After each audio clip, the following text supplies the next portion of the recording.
Bienvenido Álvaro García Resta al Club de Ladrillo. Soy urbanista, me recibí de arquitecto, siempre me inquietó mucho las ciudades, me parecen un dispositivo espectacular y muy poderoso. Mejorar las ciudades es mejorar la vida de la gente. Murió mi viejo corriendo conmigo en la calle, de la nada, muerte súbita. Para mí fue algo como, ¿para qué haces lo que haces? El urbanismo es una disciplina, los proyectos son complejos, tienes que tener mucha paciencia, el timing, la negociación. Las ciudades cambian mucho más lento que la vida de la gente. Es espectacular poder pensar cosas y que se hagan. La técnica de negociación de Harvard dice que queda una sola naranja, estaban los dos hijos peleándose por la naranja. La madre lo que hace es cortar la naranja a la mitad, darle la mitad a cada uno y los dos se conforman con el subóptimo de lo que en realidad querían y ganan los tres. La negociación basada en intereses implica escucha, terrenos de Palermo que eran fábricas, hoy se están transformando en otra cosa, en un coworking, porque la gente hoy produce así. Ese mito de ente público es burocrático por un tema de falta de recursos, falta de capacidad o por falta de profesionalismo. Para mí se labura, se trabaja, se trata de desmitificarlo un poco. Una ciudad inteligente sabe planificar y actualizar su planificación en función de lo que está pasando. La Smart City es la ciudad que genera datos e información para aquellos que viven en la ciudad y pueden tomar decisiones en base a evidencia. Que la política pública no sea algo que vos dejás fijo, che, esta es la perfecta. Podés revisar constantemente. En un mundo de ciudades, lo llamativo es que no haya más urbanistas. La gente está redistribuyendo en el territorio mejor y esas ciudades tienen desafíos. Hay urbanistas para rato. El Club de Ladrillo. Construyendo la Argentina. Auspicia este capítulo Portland. Acompaña este capítulo JP Estela.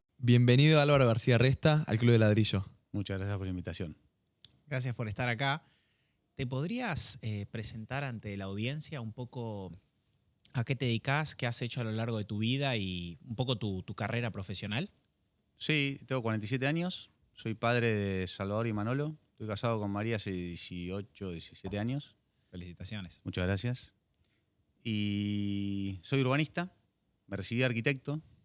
Pero siempre me inquietó mucho las ciudades. Me parecen como un dispositivo espectacular y muy poderoso. Y estudié mucho y me preparé para tratar de ejercer el urbanismo. No es algo tan común ni fácil poder hacerlo. Y soy urbanista. ¿Qué sería ser urbanista? O sea, ¿qué para la gente que no lo sabe? Yo no sé. Ok, para Beltrán. Y para mí, que me dice el O sea, políticamente correcto. Y la diferencia con un arquitecto. Claro. No, mucha diferencia. Creo que la arquitectura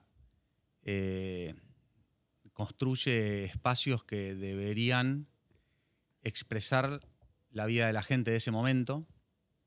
Las ciudades son eso exponenciado en miles de variables, millones de variables, macroeconómicas, sociales, culturales, económicas, de identidad, microeconómicas, tecnología, movilidad. Se abre la complejidad. Son dispositivos muy complejos. Siempre digo, no son difíciles, pero son complejos. Es la cantidad de variables la que complica.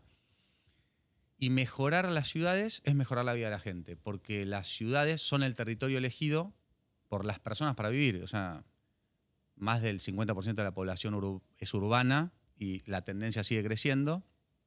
La aglomeración genera oportunidades, te enamorás, pones un negocio, conoces un socio.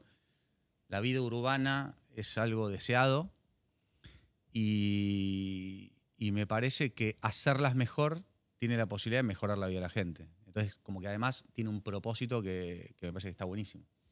¿Cuáles son las principales variables que ves como urbanista para mejorar la vida de la gente? Las principales creo que tienen que ver con la experiencia de la vida en la ciudad, ¿no? O sea, ¿cómo puedes mejorar la experiencia de la vida de la ciudad? Tenés una cuestión que es permanente, vos podés modificar una infraestructura que funcionaba mal a una que funcionaba bien. Pongamos un ejemplo de los que transitamos la ciudad. 2016, Plaza Jusey. Universidades, 180.000 estudiantes, plaza insegura. Todo el mundo, che, hay que cambiar esta plaza, es insegura. La evitaban. ¿No? Un día dijimos, che, ¿qué necesita la gente? Tomar café, juntarse, no sé, lo que cualquier estudiante, amigo de ustedes, sale de la facultad, tiene que hacer tiempo entre una materia y la otra, el turno, no sé. Che, esto necesita mixtura de usos. Que es un lugar de convergencia y no que la gente le evite. Y actuar en consecuencia con un proyecto urbano. Y la transformación física de la ciudad, que tiene que estar al momento de la demanda de la época, ¿no? Obviamente la ciudad es un dispositivo muy poderoso para mejorar la vida de la gente, pero no es lo mismo la ciudad de hace 20 años, antes de COVID, después de COVID. Probablemente no es la misma que el viernes pasado imperceptible probablemente, pero antes y después de COVID es muy perceptible. 10 años es muy perceptible.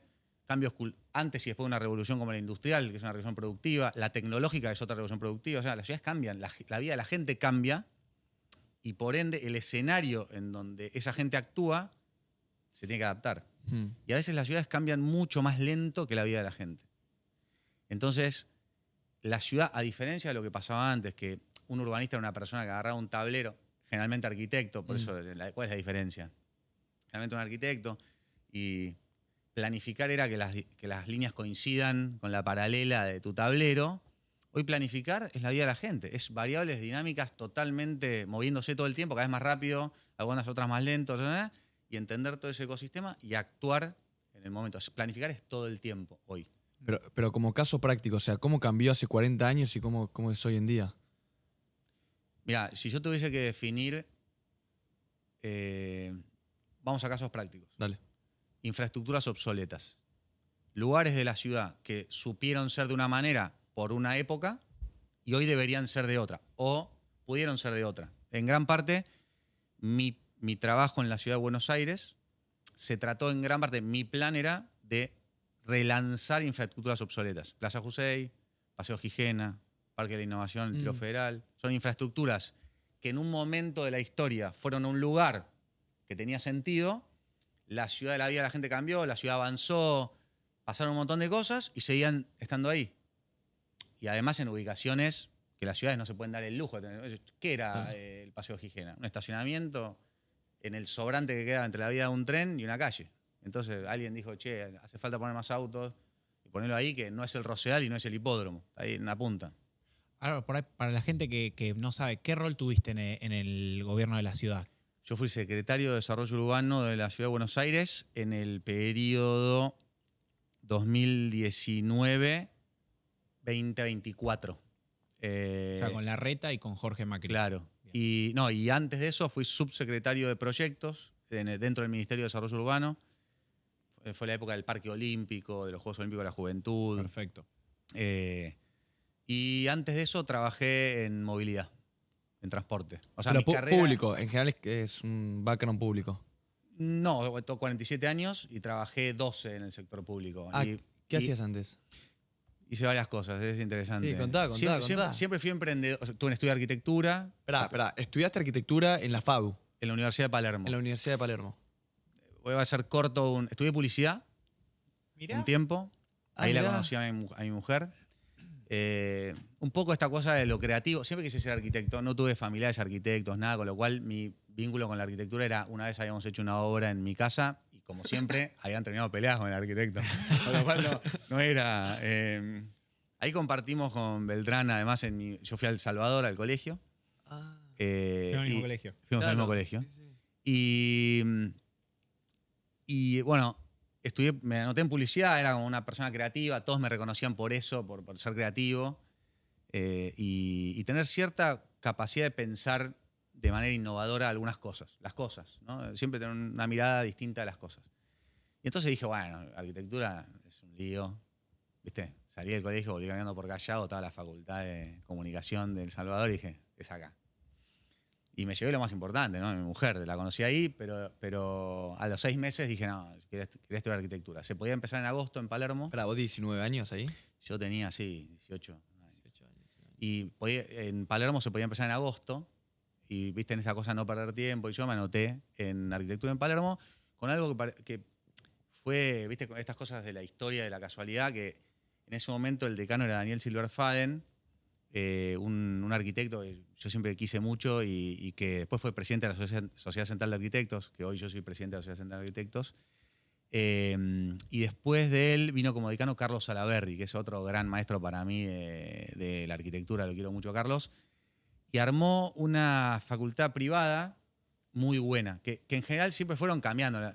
La FADU es como la facultad, donde también doy clases hoy, y siempre como la privada va cambiando, la mejor privada, ¿no? Y yo estaba ahí, caí en una época donde fui consciente que aprovechar mucho la escala de la facultad y absorber mucho al que tenés adelante, y la verdad me volví muy ñoño. O sea, era muy fanático de la arquitectura, viajaba y abrazaba una columna, ¿viste? Esas cosas que... Y estudiaba mucho, me gustaba mucho, me apasionaba realmente. Y terminé la carrera y empecé, antes de terminar ya con un amigo a laburar. Había laburado en un estudio de arquitectura de un amigo que hacía stands en exposiciones, desde empezar siendo cadete, llevando cosas de un lado al otro, a cargar los camiones el sábado para hacer una diferencia de guita, a proyectar los stands. Después, como creciendo ahí, en un momento dije, bueno, esto lo puedo hacer solo, empecé a laburar solo, emprendedor.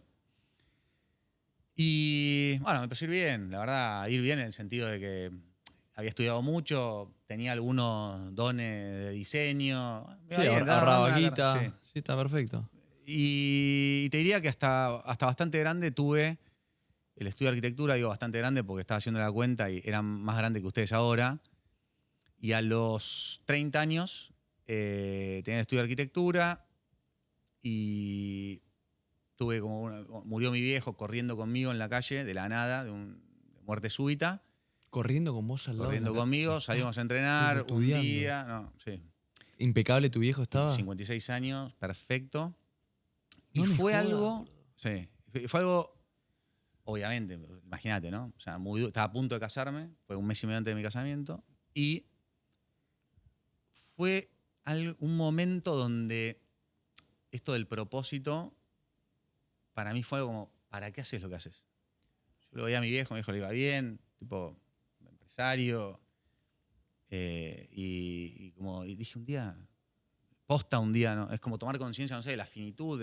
Yo tenía planes con él conmigo, íbamos a ir a correr una maratón juntos, acabamos de empezar a entrenar.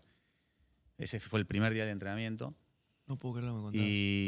Y para mí fue como un, che, pará. Ya estaba encauzado en esto que les contaba, ¿no? Estudio arquitectura y en un momento digo, ¿para qué hago lo que hago? Si un día... Entonces traté de tomarme el tiempo de intentar sanar eso. Me casé al año siguiente y empecé a poquito a tomarme el tiempo para reconstruir. Vos No sé si vieron que salió un libro ahora de Sandra Rossi, que es la médica que hace la neurociencia en River. No vi. Es muy bueno, léanlo, esto se llama Mente de Alto Rendimiento. Lo voy a anotar. En ese momento yo entrené un año para la cuestión emocional, entrenamiento emocional, para poder correr la maratón que iba a correr con mi viejo y no poder hacerlo no desde lo físico, sino desde lo emocional. ¿Y cómo se entrena? Es espectacular. Lean el libro porque ella Sí. es muy capa. Pero vos, ¿cómo lo hiciste? Sí, entrenaba con ella, tolerancia al aburrimiento, a la frustración, manejo del estrés, un montón de cuestiones. No sé, ejercicio práctico, andabas en bici, viste, cuando andás en bici fija, ¿no? A veces te aburrís y de golpe iPad, memotest. Tenés que disociar cuerpo-mente. Pasó el tiempo, estuviste entrenando, no te diste cuenta porque estabas viendo patito con patito. Y se entrena, cada vez lo haces más rápido, cada vez lo haces mejor. Y empecé a recuperarme. En el 2010 corrí la maratón, medio que saqué la mochila y dije... ¿Cómo fue ese momento de sacar la mochila? ¿Cómo lo viviste? No, es como muy indescriptible. Fue un proceso muy largo. Imagínate que arrancó en el fin de 2008 cuando murió papá y después terminó en noviembre del 2010 la maratón de Nueva York, que es todos los domingos de noviembre de ese año. Fue mi mamá, mi mujer, la entrené, era disciplina. Eso me hizo muy disciplinado. Correr es una disciplina, ¿viste? No es un deporte. Una cosa es salir a correr, otra cosa es entrenar con un objetivo. Y me fue formando en disciplina. Y para mí el urbanismo es una disciplina. O sea, aprender, aplicar. Los proyectos son complejos. Tienes que tener mucha paciencia, el timing, la negociación, poder lograr tu objetivo sin el... ¿no? Como finalmente la transformación, la ocurrencia de algo es como... es contrafáctico. O sea, si el proyecto de Parque de Innovación, que fue una negociación con el tiro federal que estaba ahí, de mudarse, todo, imagínense la complejidad, duró 10 años. 10 años de negociación, de construir el nuevo club, de acordar las condiciones, los socios de acuerdo. No hubo conflicto por ese proyecto. Porque yo creo que es la manera como se hacen las cosas. Y bueno, todo eso te va como formando y forjando en una paciencia que tiene el urbanismo, ¿viste? Que las cosas no se transforman de un día para el otro, que Pero, no son mágicas. perdón, Álvaro, me perdí un segundo. O sea, a los 30 años vos estás como con tu estudio de arquitectura, Sí, pasa lo que pasó con tu sí. viejo, fue como dijiste, como un cambio a nivel como espiritual y de propósito tuyo. Sí. Dijiste, ¿qué hago? O sea, ¿vos tenías gente en el estudio de arquitectura? Tenía gente, pero bueno, fundamentalmente mis socios, yo y qué sé yo, 3 personas Pero más. tenías ingreso de guita. Sí, sí. Laburaba bien, me hacía lo que me gustaba. Y en un momento fue como propósito, che, si quiero ser urbanista, es ahora, porque nunca sabés después. Y no tuve nunca un familiar político, nada. En mi familia la política ni idea, la política Sí, partidaria, ¿no? O claro. sea, y bueno, y un poco de casualidad, un poco no, fui muy emprendedor siempre, empecé a andar en bici, mucho. Lo conocí a Dietrich, a Guillermo Dietrich, Mm. y yo empecé a fabricar cascos de bici que parecían sombreros, porque para mí, yo andaba en bici en la ciudad, pero no usaba casco porque me veía ridículo. Mira vos. Y lo hablaba con la gente y me decía, sí, no uso porque me veo ridículo, porque me da calor. Claro, Y yo encontraste ese dije, debería haber problema. cascos que parezcan sombreros. Y empecé a buscar en Amazon, no había. Digo, hay que hacerlo. Estaba como en el modo de, hay que hacerlo. ¿Por qué no lo vas a hacer? Sí. Y lo hice, me fue muy bien también. Y lo fabriqué, después les voy a mandar uno de regalo, tengo todavía. Me encantó. Y bueno, y un poco así de casualidad llegué a la ciudad a trabajar en movilidad como jefe de gabinete de la Dirección de Movilidad Saludable. Era tipo bicisendas. Me encantaba. Justo venía el proyecto del Metrobús de la 9 de julio, que era un proyecto de mucha transformación, fue 2012, fin de 2011. Y empecé a ver que muchas de las cosas que yo pensaba que se pensaban, pero que no se podían, no necesariamente no se podían. Y es mucha adrenalina, es espectacular poder pensar cosas y que se hagan. Y creo ahí un poco el propósito y lo público se juntan, ¿viste? Porque lo público tiene eso de que sentís que estás haciendo algo que realmente puede tener impacto en la gente. Y lo demás fue todo muy orgánico, fue una carrera que se fue dando, fui teniendo proyectos, me fueron saliendo, fui pensando proyectos, me fueron saliendo. Y Me da mucha curiosidad una cosa, ahora vamos a entrar a toda la parte pública, pero me da mucha curiosidad, o sea, vos tenías guita, tenías entrada de guita con tu esposa, ¿tenías hijos? No ¿Vos tenía vos tenés hijos, no. hijos? Sí, tengo Ah, 2, no Salva y tenías, Manolo. no tenías hijos en ese momento y ganabas más guita en la parte pública o en la parte privada. No, ganaba. Tenía mi propio estudio. De hecho, empecé part-time al principio Sí. y me venía bien como una entrada más de guita. Todo. Cuando te digo tenía guita era Sí, no, no, matrimonio recién casado. no importa, te Sí, entrás sí, y sí. dijiste, che, renuncio a esto para entrar a esto. Sí, ¿Tu esposa te bancó? siempre. Sí. Y ella también laburaba. Y te sirvió, te acompañó. Sí, sí. Fue muy intuitivo, ¿no? No fue tan Claro. pensado Cero. como. Buenísimo, está bueno, lo disfruto. Como te digo, lo demás se fue dando. Y siempre pensé igual que, como digo siempre, ¿no? Mi carrera es larga y durante un tiempo estuvo ahí. Claro. De hecho, hace un año y pico ya que no estoy en la función pública y laburo en un montón de ciudades y te da la oportunidad también de, para lo bueno y para lo malo, de poder mostrar tu capacidad y lo que puedes hacer. Y ese para mí fue como una inversión, ¿no? Para ponerlo en términos a veces económicos, ¿no? Fue una inversión que, bueno, ok, es tiempo el que voy a invertir y energía y cuerpo y cabeza y liderazgo. Hay un montón de variables que influyen ahí. Porque el día de mañana yo quiero trabajar de esto también, pero bueno, fue pasando. Y te metiste en el sector público y ¿qué hiciste? Me metí en el sector público y fundamentalmente tengo que decir que siempre trabajé con mucha libertad en todos los años que trabajé en el sector público. Siempre confiaron en mis capacidades. Soy muy agradecido a la gente que me dio la confianza. También al sector privado, porque en gran parte el sector privado yo incluyo a todos, ¿viste? Para mí no hay vecinos desarrolladores. Al final el desarrollador es vecino, el vecino puede ser desarrollador, o sea, el sector privado es el que vive en la ciudad y conocí gente espectacular, gente recontra capaz, gente muy valiosa, que tienen diferentes motivos por los cuales deciden trabajar en lo público, ¿no? Que obviamente hay momentos que se pone más difícil, tenés un gobierno nacional, en mi caso yo en la ciudad, nacional en contra, es distinto que tener alineado, el clima de época cambia. Yo siempre fui muy enfocado en mi disciplina, nunca fui un político, sino que siempre fui como alguien que hizo política para hacer los proyectos. Y lo disfruté, además. Lo disfruté. Hoy que estoy más como, ya viste, salí hace un tiempo y qué sé yo, voy como tomando registro también de lo espectacular que fue el paso por ahí y lo espectacular que es lo que estoy viviendo ahora y lo que viene. Tengo hijos más grandes, me gusta compartir mucho tiempo con ellos. Manolo, mi hijo de 9 años, está dentro del espectro autista, me requiere y me reclama como calidad y cantidad de tiempo. Salva también, preadolescente. Así que, bueno, sigue mi carrera, en otro lugar, de otra manera. Ahora, te quería preguntar por el Parque de Innovación, que fuiste una de las cabezas detrás de ese proyecto.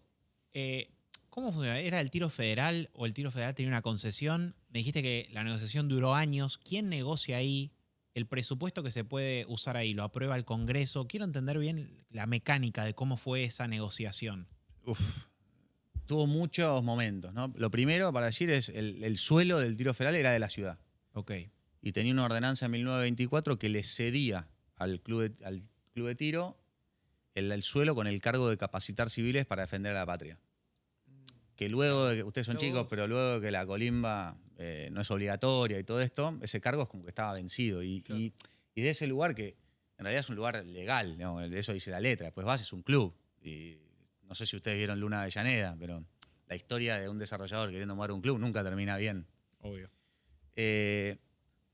Y siempre, o sea, lo bueno fue que me tocó ir a hablar con el club. Hablé en ese momento, me encontré con dirigentes del club que yo siempre digo, los que somos parte de un club, cada uno del suyo, desearías tener ese tipo de dirigentes que defendieron, digamos, el interés del club sin perder de vista lo mejor para el club. Digamos, no es que, che, yo o este lugar o nada. No, esperá. Muy racionales. Muy racionales, pero digamos, al mismo tiempo también es una suerte, ¿no? Te puede tocar, pero la verdad que gente de primera, buenas personas, para mí eso es fundamental en todos los órdenes de la vida. Y entonces, obviamente al principio fue combativo, y siempre hago el chiste, digo que estaban todos armados, con lo cual yo tampoco me hacía mucho el vivo, no, lo digo siempre en chiste, pero me encontré con gente de primera que obviamente al principio no sabían. La verdad que uno viene del sector público, no importa quién sea, a decirte, che, mirá, legalmente, no sé qué, tomátelas. Obviamente es un proceso, y es un proceso que se va generando confianza. Confianza en el sentido de, che, cumplís, la primera palabra que das, che, bueno, no sé, nos juntamos el jueves que viene. El jueves que viene vas, bueno, volvió, qué sé yo. Y fue un proceso de aprendizaje que obviamente el proyecto fue necesitando las validaciones de los dos lados. Una ley en la legislatura y después una asamblea en el club, que los socios voten a favor de la mudanza, que podía ser lo que le alargue la vida al club y no lo que se la termine, porque al principio lo que pensás es, nos van a mudar y vamos a desaparecer. ¿A dónde se mudaron? Se mudaron del otro lado de Lugones, en un terreno frente al río, que ¿Está River? atrás de eso, Mirá. sí, que básicamente la lógica era no perder la lógica de la zona, porque los clubes tienen mucho de su masa societaria hacia el que le queda cerca, Claro. pero consolidar la pieza de clubes, que ahí es lo que hay, ¿viste? Hay diferentes clubes en ese lugar. No, lindo, enfrente del río, mucha naturaleza. Y obviamente además generaba, digamos, ciertas contingencias en el medio de un barrio, ¿no? Digo, ruido, ¿no? Y siempre digo, caía pólvora, plomo, 100 años en ese lugar, pasaba el arroyo White por abajo, o sea, tiene sus contingencias ambientales, etc. El proyecto era muy sensato, o sea, un proyecto en gran parte de economía urbana, donde la ciudad tiene un suelo de valor, tiene que maximizar ese valor, pero no solamente económico. El 65% del predio es parque público. Hoy vas, bueno, nos encontramos ahí hace poco, el parque público, que pretende además tener un ecosistema de innovación que los que vivimos en una ciudad como Buenos Aires, las ciudades se disputan retener el talento en su ciudad y que no se te vaya. Entonces vos, para retener ese talento, tenés que ofrecer un lugar de calidad. Y la idea de ecosistema, que es algo que trabajamos mucho en ese momento, era, bueno, ¿cómo es el mix de un ecosistema entre empresas de tecnología o de las economías que la ciudad creas como productiva, mezclado con residencial, con gastronomía, con el mix de usos. Álvaro, pregunta ahí porque, a ver, ahí vamos a tener Parque Innovación, tenemos a River, tenemos Ditela, del otro lado Ciudad Universitaria, varios clubes, Club Ciudad, obras. ¿No va a colapsar esa zona? O sea, Udaondo es como un tabique que está sosteniendo un edificio.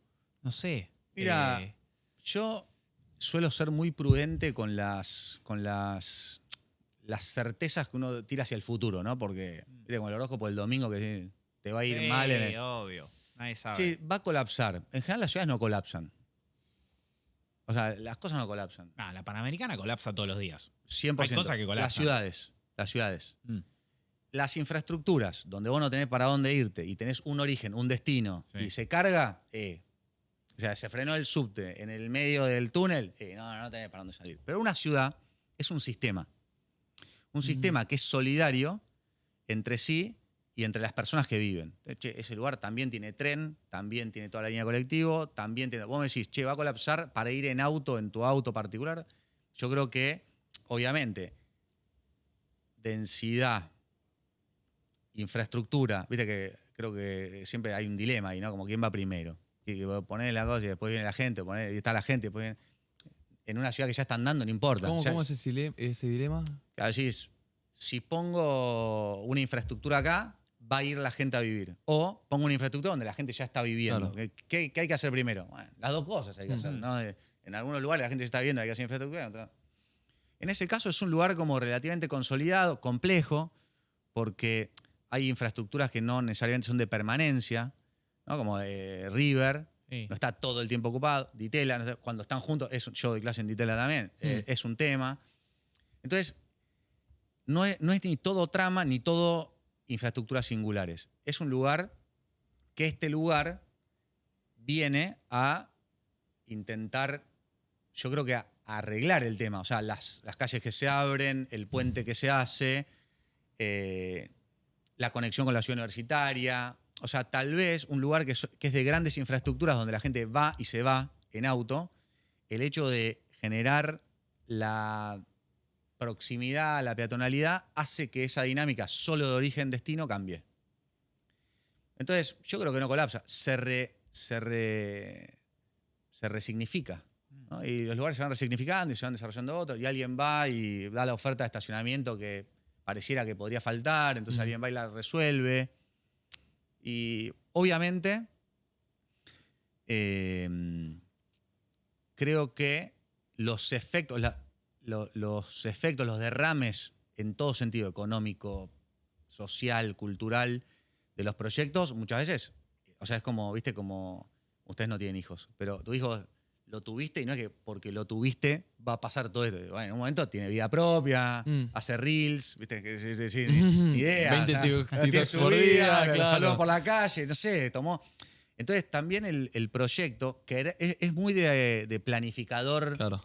que cree que te puede decir lo que va a pasar dentro de 5 años. Si alguien acá, por lo menos después de la experiencia que viví con mi viejo y lo demás, mi largo plazo es un largo plazo de creer que, che, contra lo que había, esto es mejor por un montón de cosas. ¿Va a ser mejor siempre? ¿No voy a admitir otras opiniones? No, por supuesto que sí, es debatible. Pero entender la ciudad como un sistema, eso me parece fundamental. La veo solo por lo que es el proyecto, es una mirada sesgada de algo. Claro. Otra pregunta de urbanismo que tengo. Veo cada vez más gente en la calle. Acá, pero también en Nueva York, también en Europa. ¿El urbanismo cómo piensa en eso? Porque yo me imagino mano dura. Vos sacás a la gente de la calle y la ponés en un lugar donde no la vean los turistas. Pero eso no es una solución. Regalar casas, financiar casas. ¿Qué se está pensando con esto a nivel mundial? No en la ciudad, pero, o sea, Sí. en la ciudad veo mucha más gente en la calle que hace 10 años, pero en varias ciudades ya veo esto. Es una buena pregunta que si te diera una respuesta como certera, te estaría mintiendo. Es un tema re complejo que todas las ciudades, como bien decís, ¿Pero tienen. antes no había gente en la calle? ¿O qué pasaba antes? Creo que es distinto, ¿no? Creo que es distinto. Yo creo que hay otros factores. Vamos de vuelta con esto de, che, no pasa una sola cosa, ni por una sola causa, ¿no? Muchas veces escucho gente que dice, esto no va a pasar porque esto es así. Pará. En el mundo están pasando al mismo tiempo que esto, otras 600.000 cosas más. nunca conté la cantidad de gente en calle. O sea, hay más o menos, ¿no? Uno puede tener la percepción en su barrio. Después, el estado de la gente en la calle es otra variable, ¿no? Que avanzan un montón de cuestiones muy malas, la sociedad, no sé, el narcotráfico, bla, bla, bla.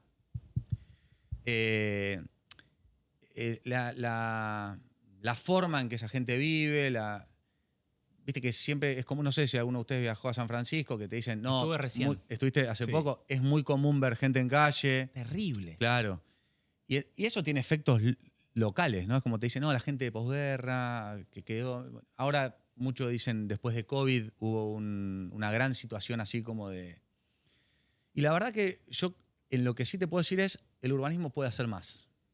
¿Qué está haciendo? Yo creo que poco. Muchas veces el urbanismo se queda en algo declamativo, ¿no? Como, habría que. Tipo, che, habría que. No, sí. Pará, sí, o sea, una de las cosas que a mí me gusta, me pone orgulloso de haber trabajado en lo público es que en algún momento te sentís como, bueno, al final estás jugando en la cancha, estás ahí. Y obviamente muchas veces como, todos habitamos la ciudad y todos tenemos derecho a decir lo que pensamos, por supuesto. La tribuna, che, yo, ¿sabes lo que habría que hacer? Entonces, y que también está bien, pero al final, en el momento en que tu objetivo es que ocurra, yo creo que siempre se puede hacer más. Las ciudades siempre pueden hacer más por este tipo de cosas. Y además creo que no es un trade-off, ¿no? Lo social y lo económico, el desarrollador, el vecino, como que la ciudad es un sistema solidario entre las personas, entre el objeto y el sujeto. Y entenderlo así es espectacular, porque todo el tiempo decir, tiro una polémica yo. En su momento fueron los convenios urbanísticos. Che, convenios urbanísticos. Yo fui como el gran impulsor de los convenios urbanísticos. O sea, la mayoría de las ciudades van a buscar más espacio verde y más espacio público. Todos dicen, necesitamos más espacio verde y más espacio público. La pregunta es, ¿cómo conseguís más espacio verde y más espacio público en una ciudad? Que no sea tipo, debería haber. Sé que debería haber más, obvio. Todas las ciudades del mundo quieren más espacio verde y más espacio público. Entonces, encontrar la idea de, bueno, pará, si vos me das aire, yo te doy tierra. Pero el convenio urbanístico está bárbaro. Pero, por supuesto, como instrumento, existe en todo el país, además, y en un montón de países. Sin embargo, la creencia, lo que se construye, eso es, no, lo que habría que hacer acá es tener acá una plaza. Y sí, claro, el tema no es lo que habría que hacer, es de ahí a hacerlo. Está claro. Así que yo creo que el urbanismo puede hacer más, mucho más. Y creo que además es algo que va en esta región del mundo tal vez menos, pero en otros lugares está haciendo como cambios muy abruptos. La cuestión del clima, ¿vieron lo que está pasando en Nueva York con el clima? Son una gente en situación de calle en Nueva York hoy. Muere. Te morí de frío. Decís, no es solamente más o menos gente en calle, estar en la calle hoy significa algo distinto. Amenazas y lo climático que obviamente, por diferentes motivos en diferentes ciudades, está cambiando. Álvaro, otra pregunta de la ciudad. El desarrollador tiene una pata que es la aprobación municipal de los planos, que por lo que hablé toma un año. ¿Eso es normal? ¿Te parece normal ese lapso de tiempo? Y mi pregunta, vos que estás en muchas ciudades, ¿es lo normal en otras ciudades o qué viste a nivel internacional? Mirá, los plazos es muy complejo porque, viste, no es un trámite que vos digas, che, meto esto y cuánto tarda en salir. Sino que a veces tiene un ida y vuelta, depende de los dos. Y cuando le metés la variable macroeconómica de la Argentina, el tiempo es plata. Totalmente. Entonces, un año en un país donde la estabilidad económico-financiera es relativamente alta, la estabilidad, esperar más o menos lo pones en tu Gantt. Lo pones en el Gantt, decís, tengo un año de esto, y no es traumático. Tengo un año, lo planifiqué. Cuando planificás, todo podría ser más rápido, qué sé yo, pero acá lo que tenés es que cada mes que pasa es tiempo, y eso es presión. Entonces, acá, viste, se le da, creo que, algo más de relevancia que en otras ciudades donde me tocó analizar el tema. Yo estudié muchísimo los procesos de este tipo. Para mí es un tema de procesos fundamentalmente y de management y de liderazgo, porque en los procesos todavía interactúan personas, entonces a las personas se lideran y los procesos se trabajan. Hay margen, siempre hay margen para mejorarlo, siempre hay margen para... Es muy importante el rol del sector privado en eso, en términos de ayudar a pensar mejor los procesos. Creo que... Pero eso, ¿cómo es? Tipo, che, se me ocurrió una idea y se las propongo. Sí, a ver. Pregunto de inocente, ¿eh? No, vos tenés una experiencia de hacerlo Sí. y, mirá, muchas veces, vamos a poner un ejemplo simple. Todos asumimos que más rápido es mejor. Hagamos un ejemplo extremo de eso. Che, vos metés un trámite y sale mañana. Todavía no compraste la tierra, todavía no... No necesitaba ya. Necesitaba que el trámite acompañe. No es como, che, el tango que se baila mejor. El más rápido, todo rápido. No, al mismo ritmo, tiene cierta armonía. El sector público y el sector privado pueden bailar al mismo ritmo. El timing entre uno y otro. Che, cuando necesito, lo necesito. Cuando no necesito, no necesito. Y a veces creo que muchas veces se trata de la experiencia del que lo hace, ¿no? O sea, vos idealmente dirías, che, quiero ir a Disney y subirme a Space Mountain todo el tiempo. Tú, tirarme. Hay una cola en Disney, una fila que hay que hacer, bueno, el Fast Pass, pero la experiencia de ese tiempo que asumiste no es mala ni traumática. Al revés, tiene estímulos, ¿viste? Pasa el osito, te saluda, parece mini, ni idea. Entonces, no se trata de la cantidad de tiempo nada más.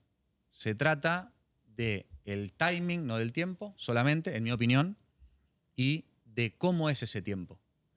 Si vos tenés a alguien que te ayuda, porque por ahí vos no pudiste resolver lo que la norma te está pidiendo, porque las normas son complejas además, pero alguien te atiende y te ayuda, ¿cuál es el problema? Al revés.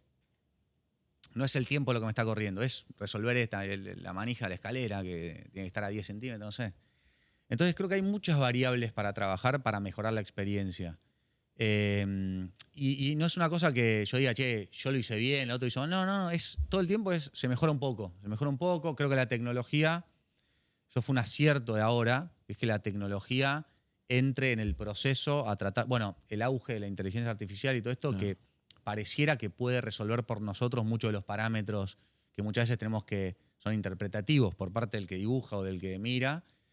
Bueno, pero en el mientras tanto eso pase, esa transición, creo que mejorar la experiencia puede ser algo que ayude, ¿no? Porque en el fondo, digo, insisto, el embarazo son 9 meses. Y no es que vos decís, no, che, escuchá, dale, ¿qué pueden hacer los médicos para que salga antes? No, hay tiempos que son de que las cosas pasen bien, de que un edificio es algo complejo y implica responsabilidad. O sea, no queremos que salgan rápido, pero después salgan mal. Entonces es entendible que el proceso tenga su tiempo. Pero, obviamente, bueno, esa experiencia tiene que estar lo mejor posible. Pero ese mito yo te hablo del lado privado, de que capaz que como el ente público es burocrático por un tema de falta de recursos, falta de capacidad o por falta de profesionalismo. Es un mito eventualmente. No sé si eso. ¿Cómo lo viste no te lo internamente? podría generalizar, es un mito, no. Mi experiencia fue, yo tenía gente súper valiosa. Eso. Sí, súper valiosa, súper importante, súper comprometida. Algo que muchas veces dice Beltrán cuando le preguntan si trabajara en el sector público. Dice, no me conviene. Claro. Entonces, ¿cómo mantenés el incentivo de que alguien quiera ayudar al otro en que salga rápido? ¿Cuándo? Bueno, es todo un tema, por eso dije management. Sí.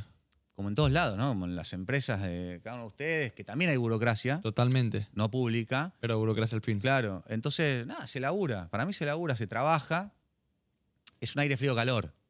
O sea, un día deja de pasar y un día vuelve a pasar. Entonces se labura todo el tiempo. Es un ejercicio, no sé, supongo que por eso digo, yo no soy empresario, pero en su empresa te vas, no vas nunca y deja de pasar lo bueno. Exactamente. Entonces, creo que es eso, ¿no? Se trata de desmitificarlo un poco. O sea, yo entiendo lo de la burocracia, es una etiqueta que es muy difícil que el sector público se la saque. Te tiré para que lo digas. Sí, obvio, no, pero es difícil que se saque esa etiqueta porque siempre podría haber menos. Sí. Pero creo que está bueno amigarse con que che, tiene que pasar mejor. Todo el tiempo, cada cosa que se puede mejorar. Y siempre hay cosas para mejorar. Siempre, de los dos lados. Siempre hay cosas para mejorar. Y del lado del desarrollador, ¿qué cosas no estamos haciendo bien que deberíamos mejorarlo? O sea, ¿qué aspectos sentís que podríamos, como que vos nos puedas ayudar a que seamos más eficientes? Yo creo que el desarrollador muchas veces hace lo que puede. Es un país difícil todavía en términos de esto de la sostenibilidad, invertir a largo plazo. Son proyectos que tienen ciclos largos. muchas veces hasta puede pasar un ciclo político. Siempre te cambia el presidente. Siempre te gana el presidente, o a veces te es una elección de medio término. Entonces, yo eso, o sea, primero comprenderlo al otro, ¿no? Y esta cuestión del dilema de la naranja, que para mí muchas veces explica esta idea de que puedas, en ese caso con una negociación, pero comprender el incentivo del otro para poder llegar a un lugar que le convenga a los dos, ¿no? Entonces, yo digo, el desarrollador... ¿Podrías explicar el dilema? Sí, yo siempre repito, es un dilema, es una técnica de negociación de Harvard que básicamente dice que llega una madre a la casa, había 2 chicos, quedaba una sola naranja, estaban los 2 hijos peleándose por la naranja. Entonces la madre dice, che, ¿por qué se pelean? Yo, porque quiero la naranja. Y el otro dice, porque quiero la naranja. Y la madre lo que hace es cortar la naranja a la mitad, darle la mitad a cada uno, y los 2 se conforman con el subóptimo de lo que en realidad querían, que era toda la naranja. En el mismo es una negociación basada en posiciones. Es decir, yo quiero la naranja, yo también quiero la naranja, queremos lo mismo. Mismo caso, llega la madre a la casa, pasa la misma situación, peleándose los chicos por la naranja, y la madre le dice, ¿por qué se pelean? Porque quiero la naranja, y el otro, porque quiero la naranja. Y la madre le repregunta, ¿para qué la querés? Entonces el hijo le dice, porque necesito la cáscara para hacer una torta. Y el otro dice, yo necesito las semillas para hacer una germinación, para el colegio. Entonces la madre le da la cáscara a uno, el 100% de la cáscara, le da las semillas al otro, el 100% de las semillas, y se hace un jugo y ganan los 3. La negociación basada en intereses implica escucha, entender la posición del otro. Es un ejercicio que se hace en muchas escuelas de negocios. Me tocó hacerla y me salió intuitivamente a mí, porque yo intuitivamente leí el enunciado y digo, nos están viendo. La mayoría asume que tiene que negociar y que el óptimo es 50 y 50. Entonces, entender el interés del otro te ayuda a vos a que muchas veces entender que no necesariamente estamos peleando por lo mismo. Entonces, yo creo que poder entender qué es lo que le importa y le preocupa al vecino, qué es lo que le importa y le preocupa al desarrollador, que muchas veces no es lo mismo. Por eso yo digo, la tensión entre vecinos y desarrolladores es la etiqueta típica. Escuchá, las películas, ¿viste? No queremos la torre. Y en el fondo, muchas veces es compatible el interés de uno con el otro. Por supuesto, en mi opinión, muchas veces el sector público tiene que estar para generar las condiciones del acuerdo. No para ponerse en un lado de los intereses, a veces, sino, che, esperá, podemos ganar todos, hacer una mejor ciudad, que él haga el proyecto o con la rentabilidad que persigue, sin alterar la cuestión, qué sé yo, que en ese momento, en ese lugar o por algún motivo le preocupa a los vecinos. Entonces, yo creo que es algo que sirve mucho, por supuesto es un caso y es un ejemplo, pero que sirve mucho para poder entender que muchas veces la complejidad, en vez de atentar y chocar el tironeo que uno asume, digo, che, pará, vamos a tirar la misma soga, a veces no es así. Y arrancamos a tirar, y una vez que arrancás a tirar, ya es muy difícil porque empiezan otras cosas, ¿viste? ¿Quién es más fuerte? Entonces, creo que siempre es importante, en términos de estrategia, entender cuáles son los intereses. En eso yo creo que el desarrollador, uno no lo puede juzgar por perseguir la rentabilidad. Es totalmente genuino y es válido. A veces, esa rentabilidad no debería ir a cualquier precio, o sea, sin importar. Claro. Yo siempre digo, la diferencia entre un desarrollador inmobiliario y un desarrollador urbano es que te importe el contexto. Porque a veces no importa, o sea, no te cuesta nada que te importe el contexto. Atender a lo que está pasando en el lugar hace que tu proyecto sea mejor y que la gente además lo quiera. Y muchas veces en estos proyectos súper complejos, el club de tiro es dilema la naranja clavado el club de tiro. ¿Qué te importaba? Un mejor club. A vos, hacer el parque de innovación. Bueno, entonces esto lo ponemos acá. Y ganamos los dos. Y creo que además gana la ciudad y que un montón de cosas pasaron a partir de eso. Entonces, creo que el desarrollo urbano tiene mucho de eso. El desarrollo inmobiliario puede mirar su propia parcela, aplicar la norma y ya, o intentar, no digo que sea obligatorio y que todas las veces haya que hacerlo, pero muchas veces no cuesta nada, al revés. Es algo que no tiene costo, pero tiene mucho valor. Y eso creo que la gran diferencia a veces es tratar de mirar más allá del propio interés. Clarísimo. Qué interesante, muy interesante, Álvaro. Siguiente pregunta de la ciudad. Adelante. ¿Por qué se murió el microcentro? Y la siguiente es, ¿va a revivir?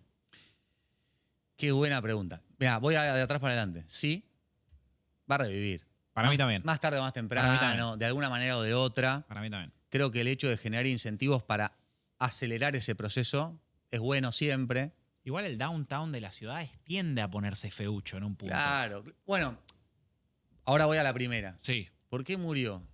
Yo digo, olvídate del microcentro por un momento. Te digo, che, mira, en este barrio hay solo fiambrerías. Solo fiambrerías. O sea, vamos a un barrio de la ciudad que tiene un solo uso, tiene otros, pero los otros usos son solidarios a ese uso. Entonces, hay fiambrerías, pero también está el pie que vende bolsitas para que pongas el salamín. Sí, sí. Y un día, a toda la ciudad le duele la panza. Che, no comemos más salamín. Y murió el barrio de las fiambrerías. ¿Qué le pasó al microcentro? La revolución tecnológica y el COVID, para mí. La revolución industrial fue una revolución productiva. Le dio mucha impronta a las ciudades. Le puso el tren, el avión, la posibilidad de crecer. Las megaciudades, sobre todo. Las grandes ciudades se despegaron de las otras. La que tenía infraestructura, la que no. Tren de carga, siglo 1900, ¿no? Siglo XIX. La revolución productiva que desplazó a la industrial fue la tecnológica. Che, desde ahora no ocupa lugar producir. Mi teléfono. Estoy acá, estamos nosotros acá, tiqui tiqui. Bueno, Beltrán sabe, tiqui tiqui, teléfono, producís. Entonces, sobró lugar en las ciudades. Y sobró lugar se manifestó de mil maneras. En el microcentro se hizo muy evidente, porque en un momento particular se vació y no volvió porque Zoom, Sí, sí. las reuniones virtuales empezó a... Obviamente, si la vuelta a la presencialidad o no, ya tiene que ver mucho más con la experiencia. Creo que vuelven de otra manera los espacios de trabajo a partir de eso. Y se manifestó de mil maneras en infraestructuras obsoletas. Che, terrenos de Palermo que eran fábricas, hoy se están transformando en otra cosa. En un coworking. Porque la gente hoy produce así. Entonces creo que el tema fue que ese modo de pensar el urbanismo, que era el zoning, que era dividir la ciudad por usos, ¿no? Lo residencial, lo comercial, lo deportivo, donde el problema fue el transporte, porque nos movíamos de lo deportivo a la misma hora, colapsó, se reemplazó por un modelo de mixtura de usos y los downtowns quedaron como, porque fue lo original, quedaron muy comerciales. Pero se van a resignificar. Yo creo que de a poco, después de la crisis del 2001, la vacancia del centro fue muy alta, por producto de otra cosa, de la crisis económica, y tardó 10 años en recuperar su ocupación que tenía previo a la crisis. 2011 recién. En el 2001, claro. Wow. Volver a los números que tenía antes de eso. Yo digo, este es un proceso de acelerar ese proceso. Claro. No de que va a pasar o no. Pasa, todos los días pasa un poquito. Pero hay que acelerarlo, hay que hacer cosas para acelerarlo. Ese zoning que hablas vos, o sea, hoy en día se está como cambiando a Smart Cities, que te escuché muchísimo hablar. Muchísimo hablar. ¿Puedes hablar un poquito de eso? Sí, mira. ¿Qué son las Smart Cities primero? Bueno, voy primero, digo, más allá de la etiqueta, ¿no? La inteligencia en el territorio es fundamental, ¿no? Es como... Yo no juego al squash. Claro. Ya estoy muy... mi cuerpo está de los triatlones. Está gastado, pero... La teoría del squash, ¿no? El que juega al squash sabe, che, si sos inteligente y ocupás el centro, corres menos. Una ciudad inteligente sabe planificar y actualizar su planificación en función de lo que está pasando. Hoy, en gran parte, lo que impera es la proximidad, porque colapsó la cuestión del transporte después de un auge grande después de la revolución industrial, y entonces dijeron, che, si tengo todo más o menos cerca de mi casa, caminando, y yo no necesito más nada. Y si a eso además le incorporás tecnología, podés predecir comportamientos. Entonces, la Smart City es la ciudad que genera datos e información para aquellos que viven en la ciudad y pueden tomar decisiones en base a evidencia. Vamos a poner un ejemplo que siempre me gusta, que es salir de tu casa, pones el noticiero, ves el clima. No salí todos los días en bota de goma, por si llueve. Nosotros durante muchos años salimos en el auto. O sea, me acuerdo, mi viejo bajaba la cochera, tú salía en el auto. Y vos decías, uy, el que agarró la Panamericana hoy, bueno, hoy febrero, pero ya sabe que va a ser un lío. Hoy Waze, o las aplicaciones de este tipo, te permite predecir para minimizar ese impacto en vos. Entonces, las ciudades que puedan darte datos y generar información para tomar en base a los ciudadanos y al Estado, digamos, al que también le genera la oferta a la ciudadanía, y va a ser más eficiente, va a ser más inteligente. Yo tengo un podcast con Lucía Bellocchio, que ella es experta en Smart Cities, que se llama Modo Urbano, está en Spotify, que habla un poco de cómo podemos aplicar la inteligencia en diferentes formatos en la ciudad. Cuando decís mostrar datos, ¿qué sería? ¿Tipo un dashboard? Aparece un dashboard en medio de la ciudad y ¿En cuánto aparecen tiempo datos. llega el colectivo? Ah, El tipo que antes Eso es un salía de la dato. oficina porque salía a las 6 y después se quedaba esperando el colectivo. claro.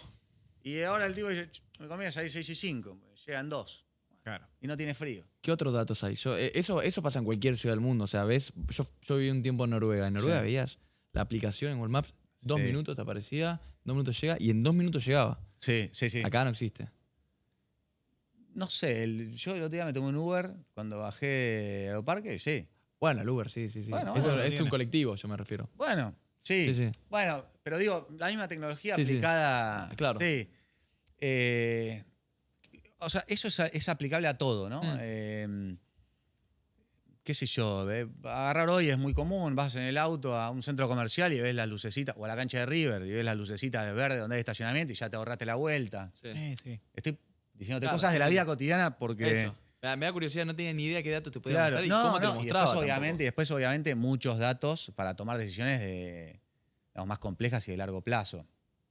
La caída de la natalidad, tampoco. la demografía, términos demográficos, climáticos, el alerta por tormenta, no de tormenta de che, mañana va a llover, sino tipo esto de crece un cauce, una cuenca de río en otra ciudad, pero que está conectada a la tuya y que te pueda avisar una alarma que vas a tener que tomar una decisión para evitar una catástrofe.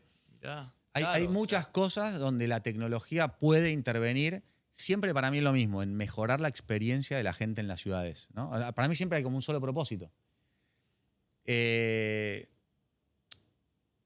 No soy especialista yo en Smart Cities.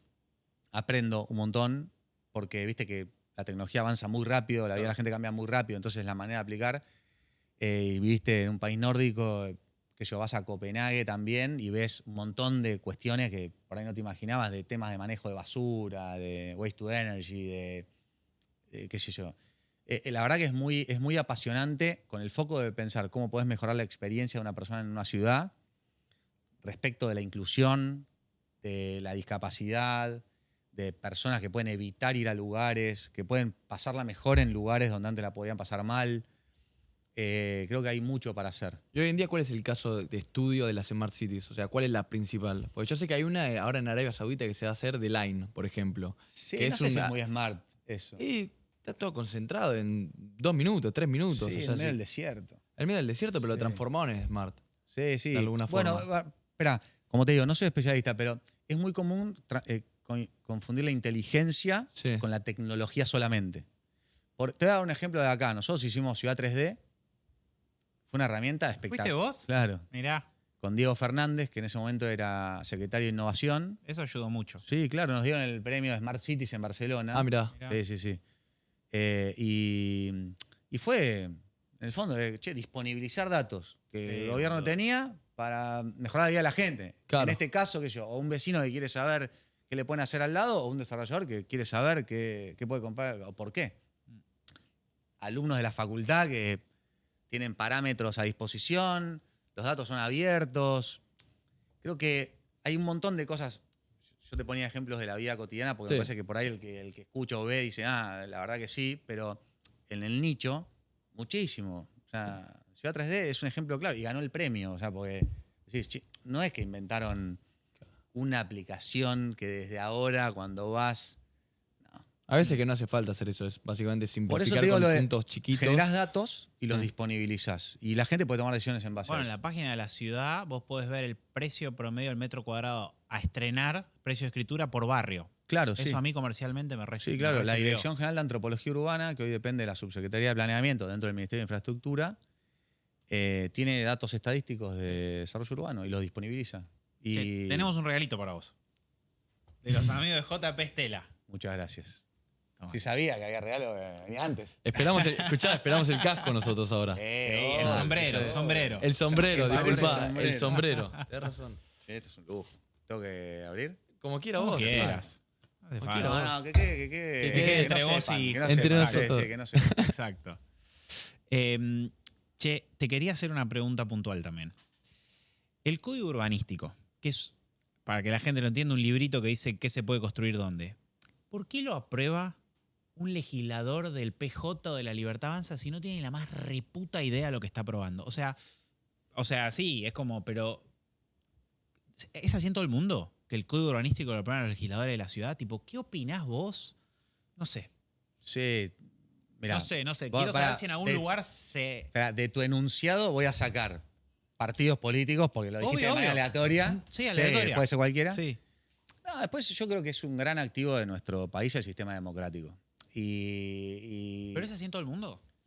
Sí, las normas, bueno, a ver, si es así en todo el mundo. Bueno. Pero digamos, en los países en democracia sí, o sea, yo creo que mientras esa persona que por ahí no es especialista, hay una comisión de planeamiento urbano, Claro. pero esa persona que por ahí no es especialista en eso, tiene que legislar, bueno, si fuese un arquitecto legislador, a veces me tocaría legislar sobre temas que tampoco entiendo.